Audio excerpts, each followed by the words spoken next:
Assalamualaikum warahmatullahi wabarakatuh. Kepada dosen pembimbing dan rekan-rekan yang berbahagia, pertama-tama marilah kita panjatkan puji syukur kita kehadirat Allah Subhanahu wa taala, karena berkat rahmatnya lah kita bisa bertatap muka di ruang tuap ini. Baiklah, di sini saya Darmawati perwakilan kelompok 1 sebagai moderator akan membuka acara ini dengan bacaan basmalah. Bismillahirrahmanirrahim. Yang selanjutnya yaitu pemaparan materi. Kepada teman-teman semua, selamat menyaksikan pemaparan materi dari kelompok 1.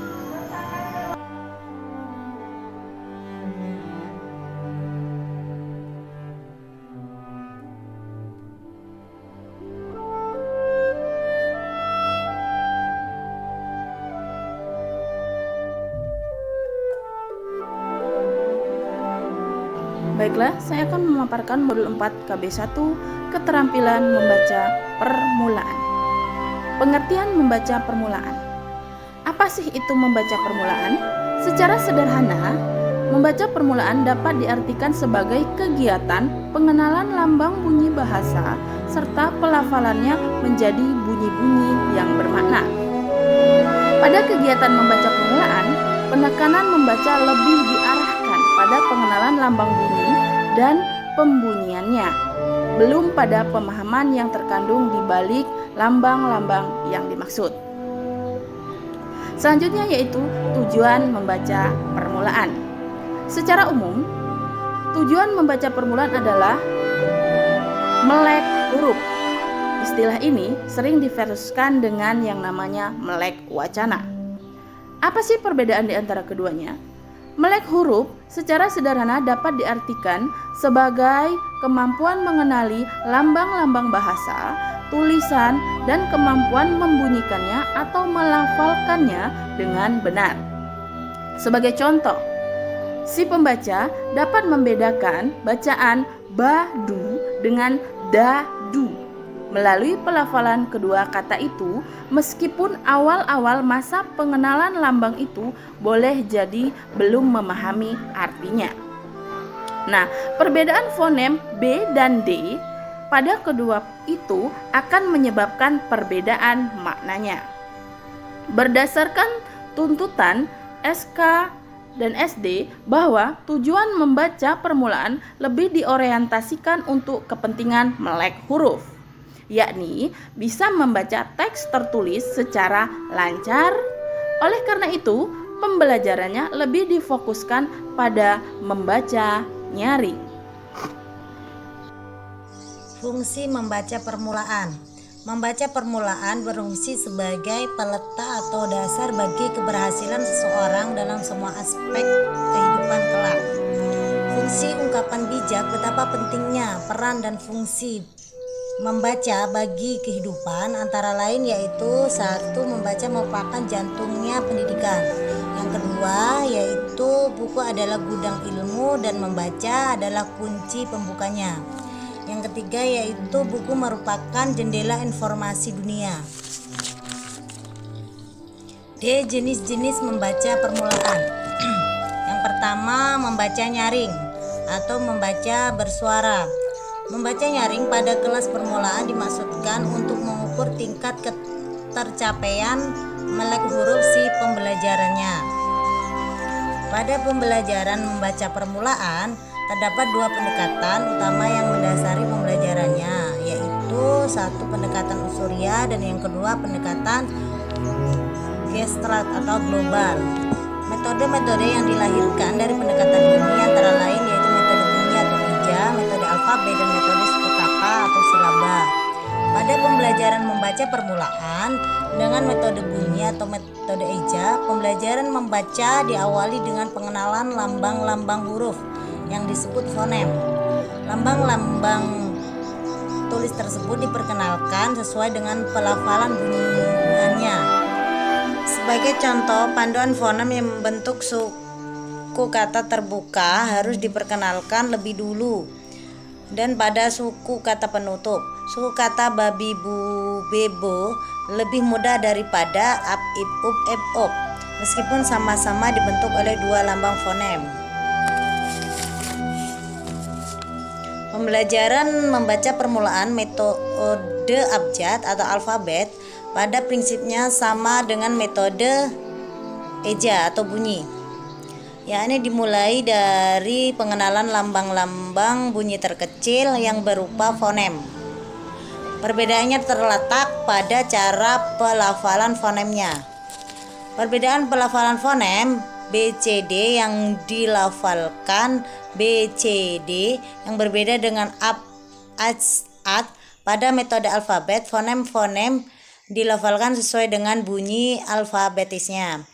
Pembelajaran membaca permulaan dengan metode suku kata atau silaba diawali dengan pengenalan suku kata terbuka yang dibangun oleh dua lambang fonem seperti babi bu bebo, caci cu ceco, dan seterusnya. Metode silaba ini sejalan dengan metode Iqra dan pembelajaran baca tulis Al-Quran. Selanjutnya, pembelajaran membaca permulaan yang menggunakan pendekatan Gestalt melahirkan metode kata atau lambang kata, metode kalimat, dan metode SAS atau struktur analisis tesis. Pada dasarnya, pembelajaran membaca permulaan dengan pendekatan Gestalt berangkat dari pengenalan kata seperti pada metode lembaga pada atau pengenalan kalimat sederhana seperti pada metode kalimat. Untuk metode kalimat sederhana diuraikan menjadi kata, suku kata hingga akhirnya sampai ke huruf. Pada metode SAS, proses penguraian kalimat menjadi kata menjadi suku kata, menjadi huruf dan fonem, itu kemudian dilanjutkan dengan proses sintesis. Pengajian bahan-bahan ajarnya dapat dilihat di halaman 4.11. Pendekatan Gestalt sering memanfaatkan gambar-gambar untuk membantu pemaknaan lambang-lambang tulis secara mudah. Misalnya di bawah kata bola atau kalimat ini bola diletakkan gambar bola guna untuk membantu mempercepat proses melek huruf. Pada pemula pembaca permulaan berfungsi sebagai daya tarik dan merangsang minat belajar dalam membaca. 2. Membaca teknis. Pada pembaca teknis ini, anak sudah mulai dibimbing ke arah pembacaan teks secara tepat menurut pelafalannya dan intonasinya. Membaca teknis mengajari anak membaca dengan lagu dan intonasi yang tepat sesuai dengan maksud kalimat yang dilafalkannya. Selanjutnya, saya akan menjelaskan kegiatan belajar 2, keterampilan membaca lanjut. A. Pengertian membaca lanjut. Membaca lanjut tidak hanya sebatas mengenali lambang tulis dan dapat membunyikannya, melainkan juga harus memahami makna dan maksud yang terkandung di dalam lambangnya, baik makna tersurat ataupun makna tersirat. Membaca lanjut membutuhkan kemampuan berpikir kritis untuk memahami isi bacaan lebih dalam, termasuk pesan, tema, atau nilai yang terkandung di dalam teks. Membaca lanjut membutuhkan kemampuan berpikir kritis untuk memahami isi bacaan lebih dalam. Di sini saya contohkan dalam cerita pendek, yaitu seorang petani yang selalu merawat ladangnya dengan tekun. Dalam cerita ini terkandung makna tersirat dan tersuratnya. Makna tersuratnya adalah bagaimana cara seorang petani merawat ladangnya, dan makna tersiratnya adalah mengajarkan hidup dengan tekun dan kerja keras. Selanjutnya, B. Ada beberapa aspek penting yang membantu pembaca untuk mencapai pemahaman. Yang pertama, mendapat alat. Alat di sini maksudnya wawasan. Dengan membaca, mendapatkan wawasan untuk berpikir kritis, menganalisis, memecahkan masalah berdasarkan pengetahuan yang didapat dari bacaan. Yang kedua, mendapat hasil. Pembaca memperoleh hasil atau manfaat dari proses membaca berupa informasi. Yang ketiga, memperkuat nilai. Membaca lanjut membantu memperkuat nilai-nilai moral, sosial, atau etika yang diyakini pembaca dengan memahami bacaan lebih dalam. Pembaca mendapatkan perspektif baru atau memperkuat pandangannya. Yang keempat, pengalaman. Dengan membaca lanjut, memperoleh pengalaman atau pengetahuan dari teks bacaan. Yang kelima, menghindari kesulitan. Dengan membaca lanjut, pembaca dapat memahami memahami konteks dan detail lebih baik sehingga menghindari kesalahpahaman. Baiklah, saya akan membacakan yang C. Fungsi dan manfaat membaca lanjut.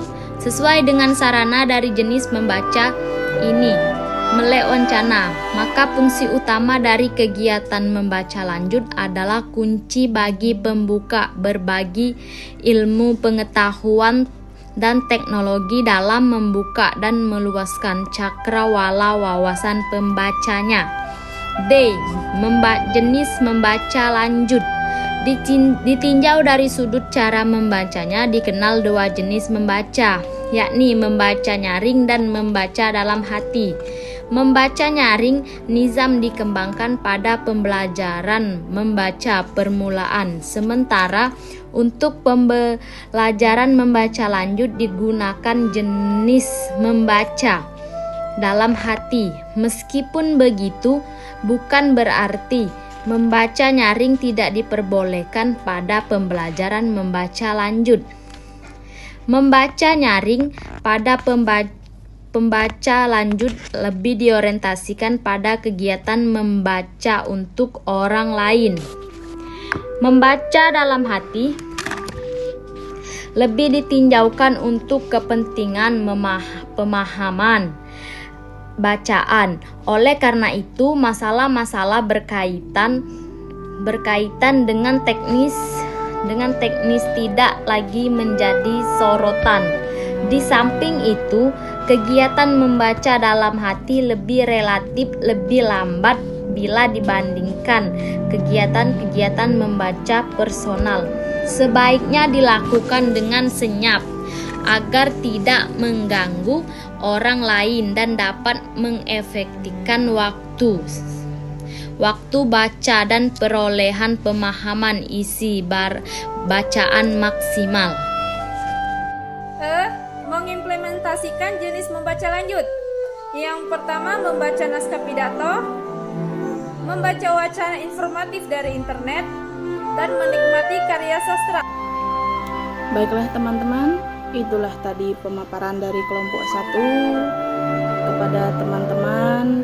Selanjutnya kita akan beralih ke sesi tanya jawab. Sebelum ke sesi tanya jawab, saya akan akhiri dulu video yang kami tampilkan dan kami ucapkan